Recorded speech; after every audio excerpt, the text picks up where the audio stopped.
Hello everyone and welcome to today's podcast. We'll be discussing all things women in sport 2020 and we'll be chatting to some incredible female athletes today and finding out about their experience growing up as a girl, playing sport, and how they got to where they are today. On today's podcast we have 4 fantastically talented guests. We have Emma Butler, who competed for the Diamond Valley Athletics Club and also Athletics Victoria and has played a variety of sports in her career, even at a young age of 20. We also have Simone Nalder, who has played a wide range of sports, including tennis, netball and AFL, including attending the Australian Institute of Sport, and who currently plays for the Essendon Football Club in the VFLW. We have Rebecca Beeson, who is talented in a number of sports, including cricket and soccer, and she now plays for Greater Western Sydney Giants in the AFLW, after also representing Hawthorn Football Club. Finally, we have Tayla Harris, who is arguably the face of AFLW and who currently plays for Carlton Football Club, but has played many other sports during her career. So let's get ready to hear from these young women about their experiences as a woman in sport.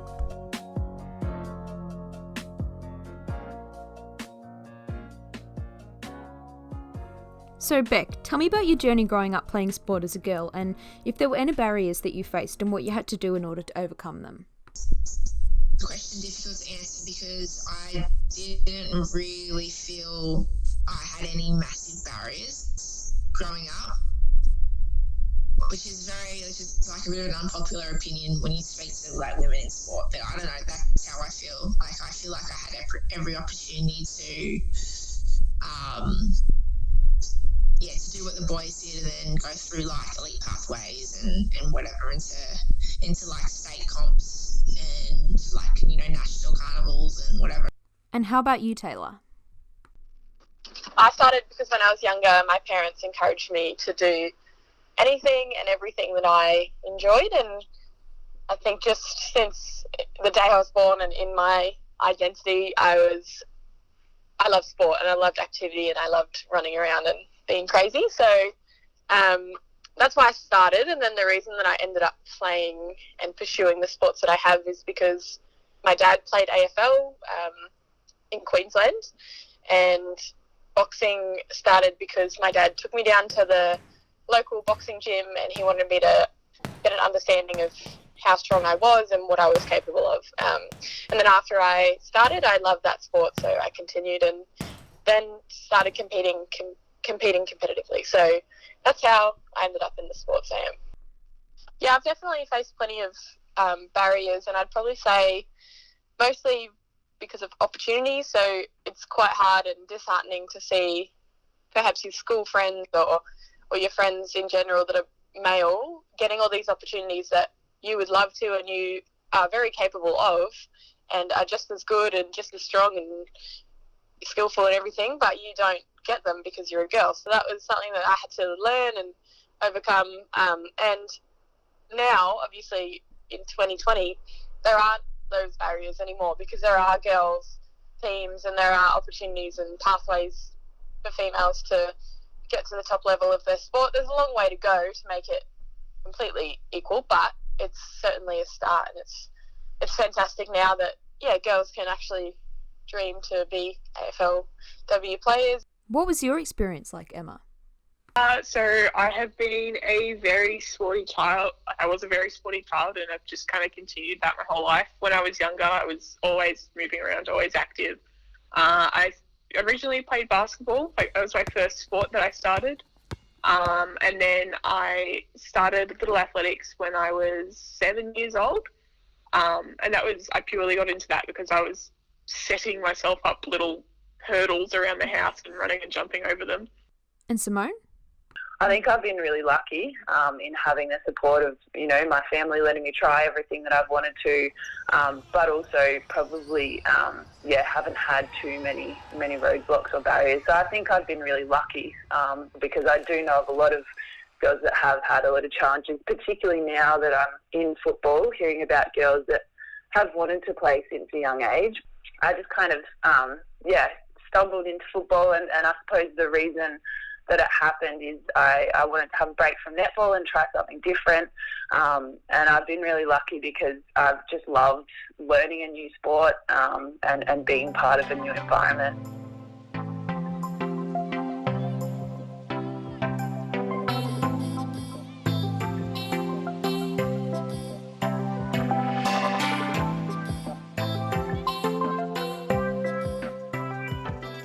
So Beck, was it always your dream to play sport professionally, or did you have other dreams and intentions growing up? Or was sport always something that was massive on your radar?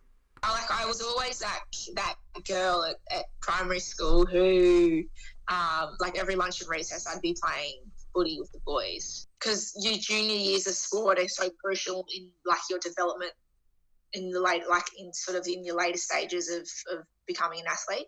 So without the junior years and developing all your the skills and motor skills and whatever, you're probably not going to be good down the track when you're older, if that makes sense. And what about you, Tayla? When I was growing up, I assumed if I was good enough, I would play AFL with the boys, and that's just what I thought. I was young and naive and didn't really understand how the world worked yet, and that's probably as a 10-year-old or younger. But as soon as I realised that wasn't going to happen, and at 14 years old, I wasn't allowed to play with the boys anymore, and everything was kind of becoming a bit real that I wasn't going to be able to have that as a career. And then quite soon after, when I was about 16, the AFLW started to build and started to become a thing. So luckily I was able to pursue that, and that's brought me to here today. So Tayla, did you ever think that you wouldn't be able to achieve those goals and that there might be something in your way, or were you always planning on continuing on that path and playing with the boys, even though it might have looked like sometimes it wasn't always going to be possible? I think so for the most part. I think there are exceptions to that. Perhaps there's a young girl growing up who, actually like me, that refused to accept no for an answer and was going to do it regardless, no matter what way or how it happened. I was going to reach my goals in some way. And that's just the way that I was brought up, and mum and dad never let me believe that I couldn't do something. So I'm very fortunate to have been brought up that way.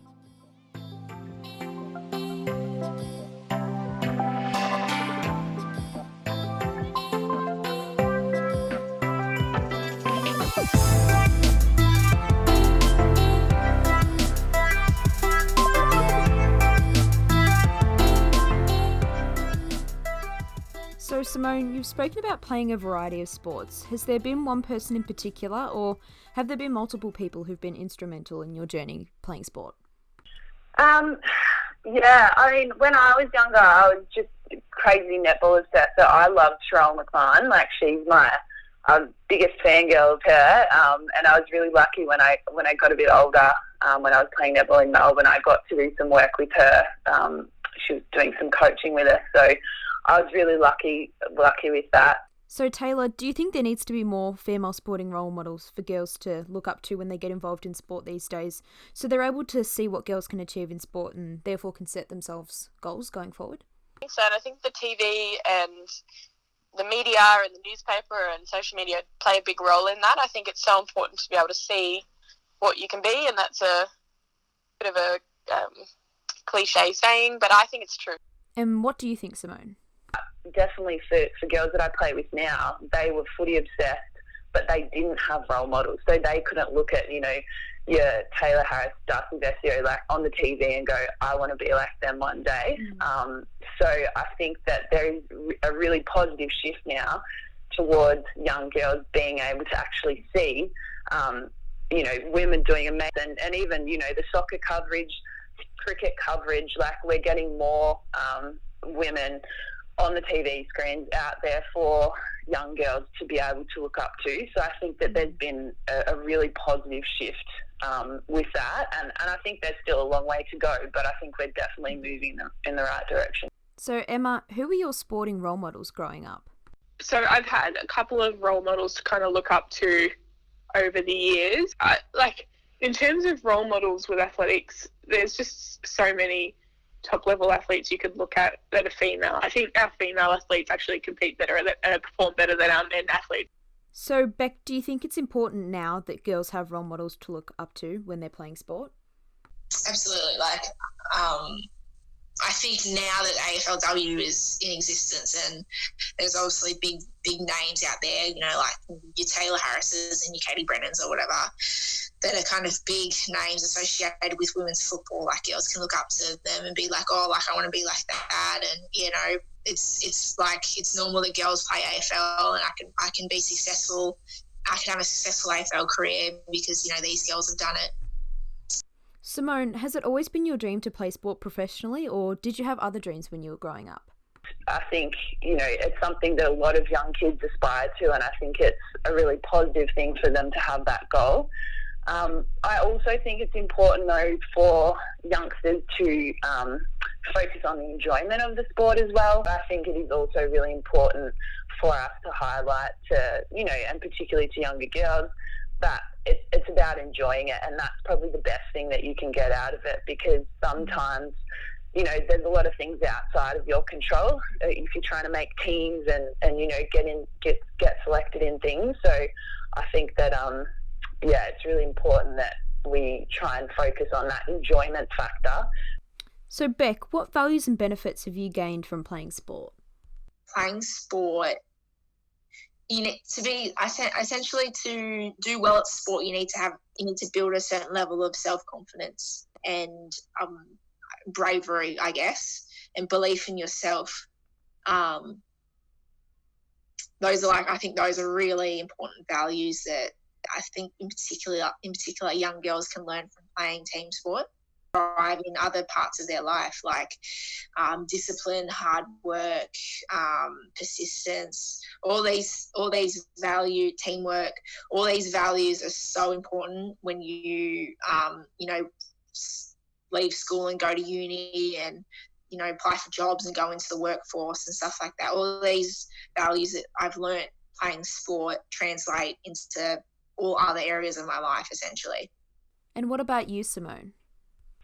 I could go on all day about the benefits of sport. I think that, for our mental, physical, social, emotional health, just every aspect of our health and well-being, it helps to improve that.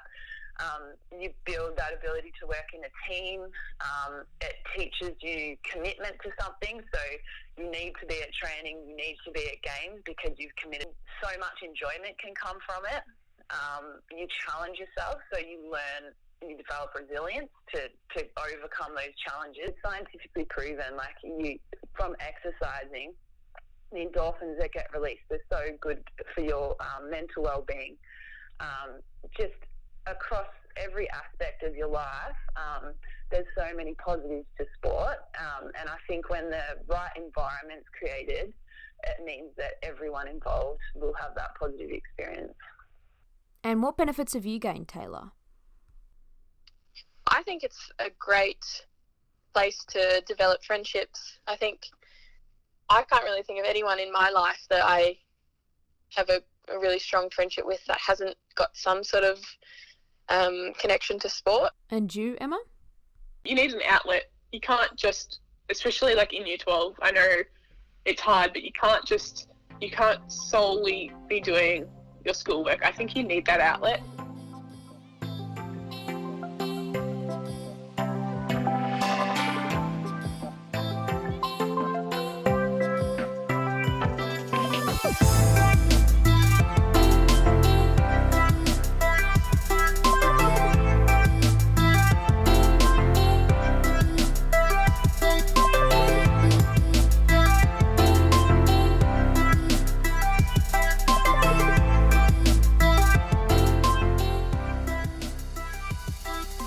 So, Simone, do you think these benefits that you can gain from sport can be taken into other aspects of the girls' lives, such as school and the workplace?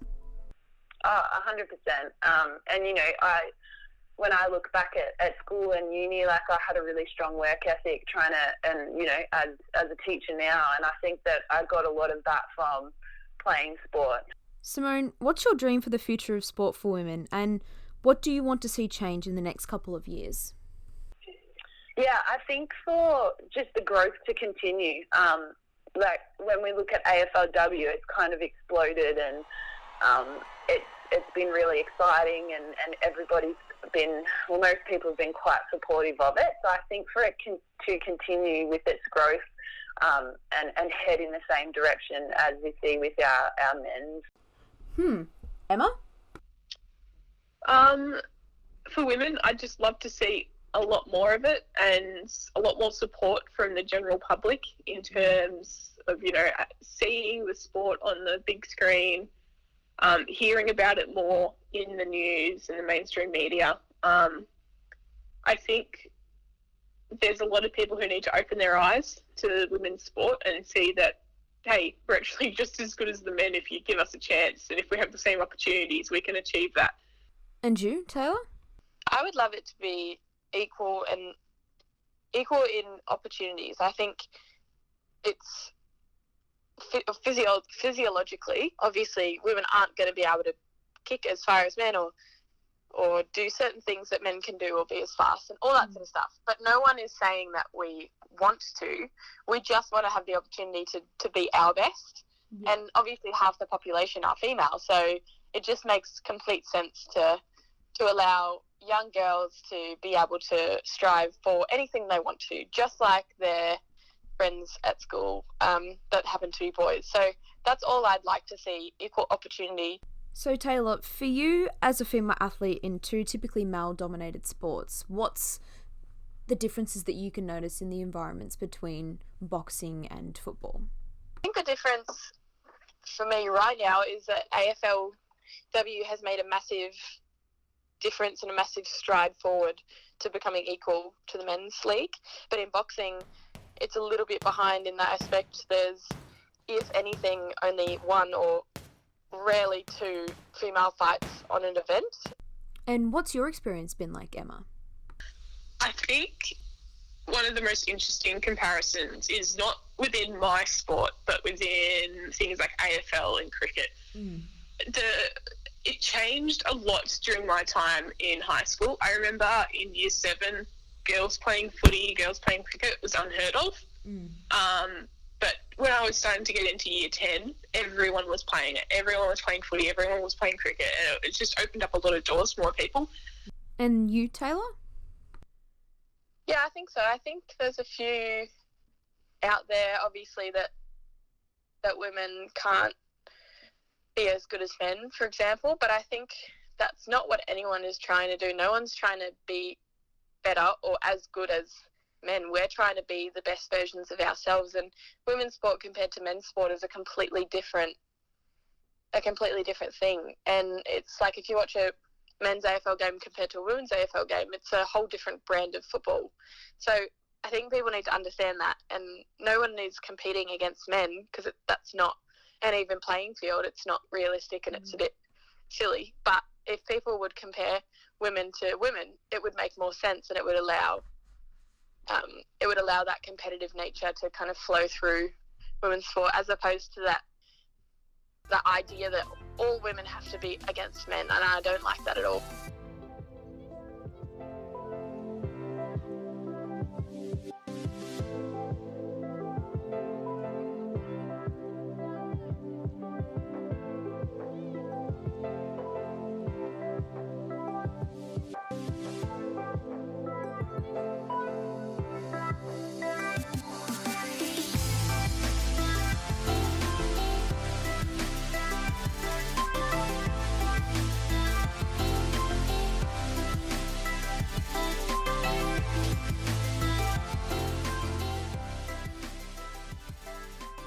Simone, are there any stereotypes that you still have to overcome, and are there any that personally affect you that you would like to see change?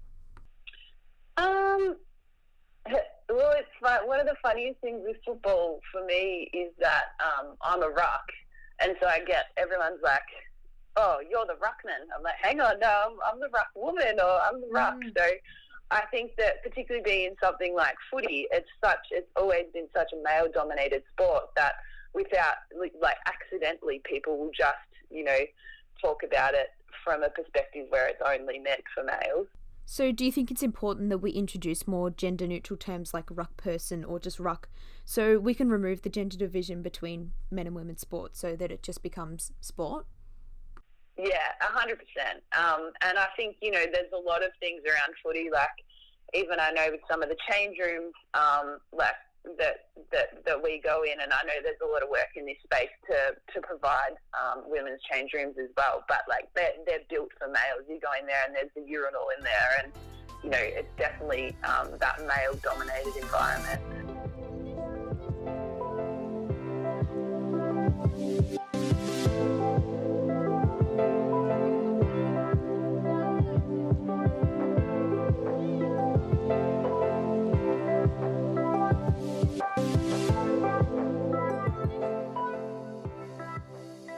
Simone, do you think it's important for young girls to play team sport and that it provides a lot of things that can be beneficial for them in other aspects of their life?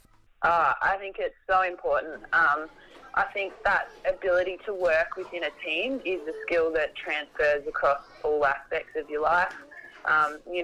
Whether when you're at school, when you're at uni, you're doing group tasks. When you go out in the workforce, you're having to work collaboratively in teams. So I think that ability to be able to work and play your role within a team is such an important skill that you learn from team sports. And what do you think, Beck? I think playing team sport as a young person, whether you're a girl or a boy, is so important. And yes, absolutely, it's nice to know that you have mates, that have your back, and it's a bit of a different vibe, I guess. So like my footy mates, it's a different vibe to my non-footy mates. I think like if you play sport with people when you become good friends with them, it's a completely different level of trust than what you would probably have with another group of friends, because you train and you learn all these things about having one another's back and working together and whatever, and that it actually translates into friendships kind of off field. And girls playing team sport, I think it's really important in building, confidence in yourself and, learning how to back yourself and learning to believe in yourself and all that stuff. And Simone? It's somewhere that young girls enjoy going, they look forward to it, and that it's also an environment where their skills do develop, because I think that's one of the really rewarding things with sport is, particularly when you're younger, or like me crossing over to a sport when I'm older, you can actually see yourself improving, and that's another thing that I think really helps with the enjoyment factor. So I think that's probably the other thing, is that young girls get exposed to a real variety of sports, and therefore can find out what their passion is so that they do feel comfortable getting involved in it. But also, as you said, later in life as well, for people to feel comfortable taking up new sports and trying new things, I think is a really important thing too. Emma, what sort of benefits do you think playing team sport provides?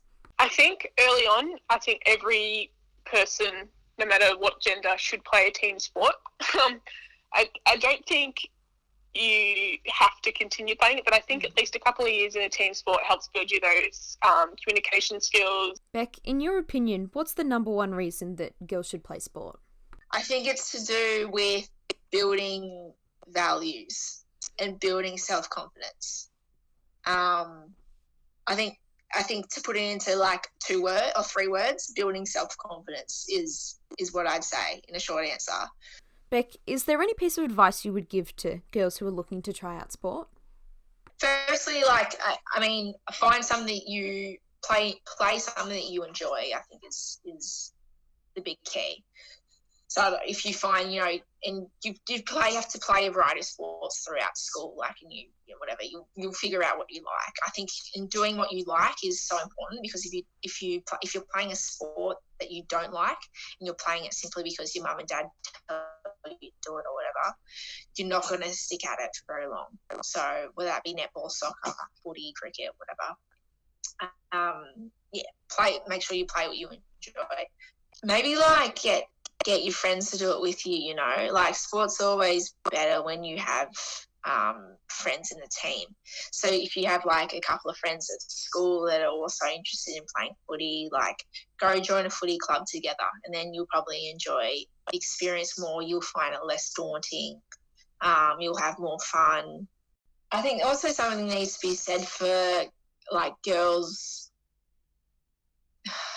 playing sport, and it could be in junior teams where they're playing with boys, feel uncomfortable, they feel alienated in the team because they're a girl or whatever.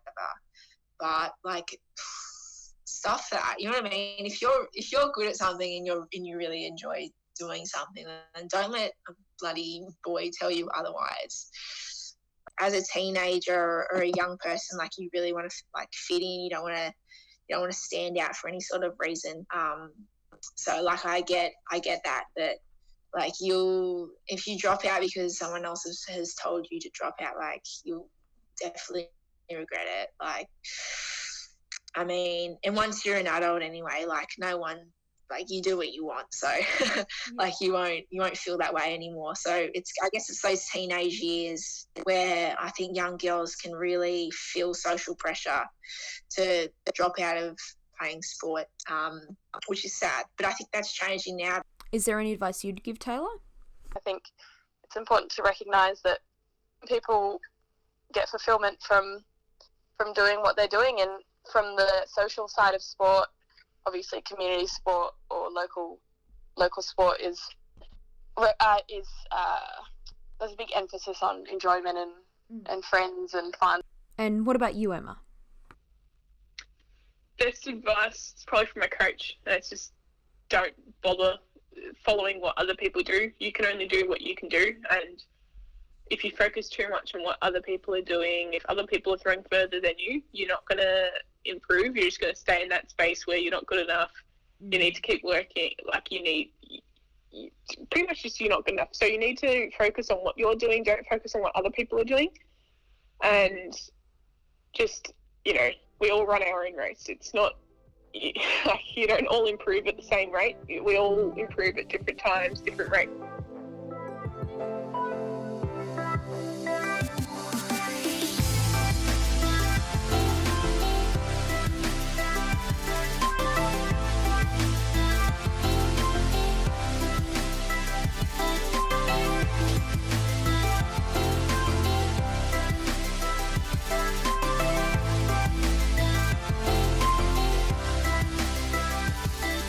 Thanks for listening to today's podcast about women in sport.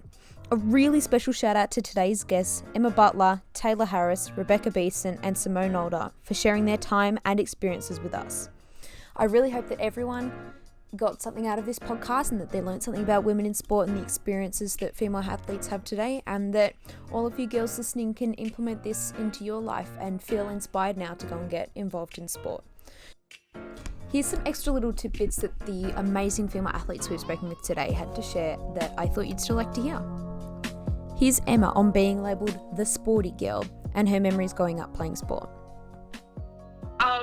I was always known as the sporty girl, right through primary school, right through high school, and it sometimes came with a negative connotation, which wasn't great, but it never deterred me from my sport. I loved it too much to give it up just because, I'm not the same as everyone else. Yeah, I mean, I've had to deal with certain stereotypes, especially as a thrower, like I had man shoulders at one point, just putting up with a lot of those stereotypes, knowing my body was shaped differently because I needed to be strong to be able to throw the javelin as far as I needed it to be. I think pushing through the stereotypes is very important. Don't listen to anyone who's, being negative. You just got to kind of run your own race, do your own thing, not really bother what other people are saying or doing. I think it's always been a dream of mine. I think one of the earliest memories I have, probably from photos, but I think there were, in prep, we had a day at primary school where it was like I wish to be day, and you dressed up as what you wanted to be when you were older.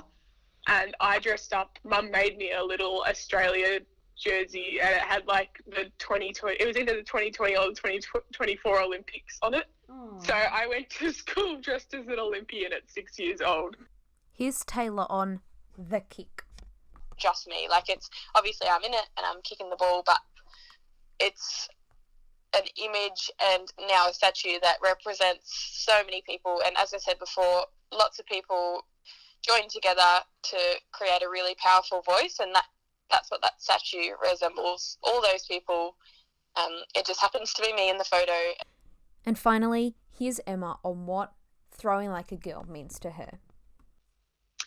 I think it's definitely, a lot of the female athletes are changing how it's perceived. I know, like, in primary school, it's like, oh my God, you throw like a girl.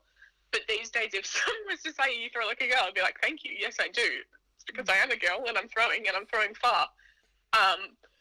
There's a lot of emphasis, like I know even on like Instagram, we all kind of use the hashtag throw like a girl. And it's super, like, if you scroll through that hashtag, it's like, it's very uplifting, very inspiring to look through. You see all sorts of, not even just athletics, there's like a few other sports that come across in that hashtag, and it's quite cool to like look at the different profiles and look at them. It's definitely changing the statement "throw like a girl," which is great. So get involved, try out, don't be scared of what other people think, and always make sure that you throw like a girl.